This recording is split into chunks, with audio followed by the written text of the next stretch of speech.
Hallelujah. Amen. Before Ozia, before I give you this good news,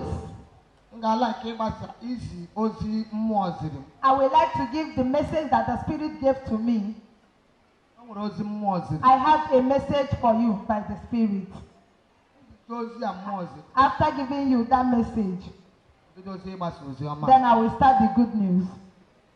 Hallelujah. Amen. What is the message?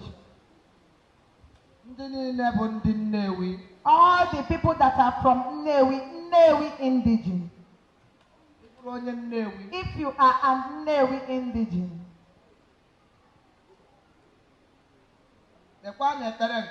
you have to pray very well. This message is for all the Nnewi indigene. Those that have ears should listen to the message. The Spirit says I should tell you. If you are an indigene of Nnewi,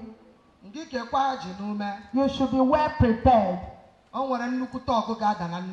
great war is coming in Nnewi.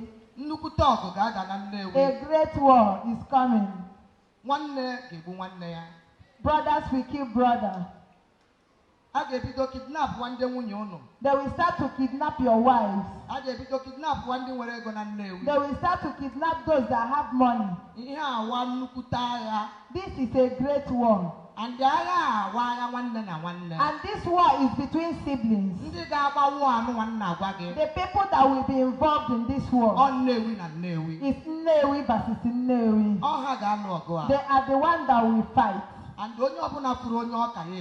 anybody that sees whomever is greater than will kill him. They will go to the house and kill someone. If it can be able for you people to do, the Spirit says I should give you this message. I am Aki Jelen, the one that have the call of God by the grace of God. If you can do this, look for an elder in Nnewi. Let him go to roundabout and break cola around them and use egg and break them.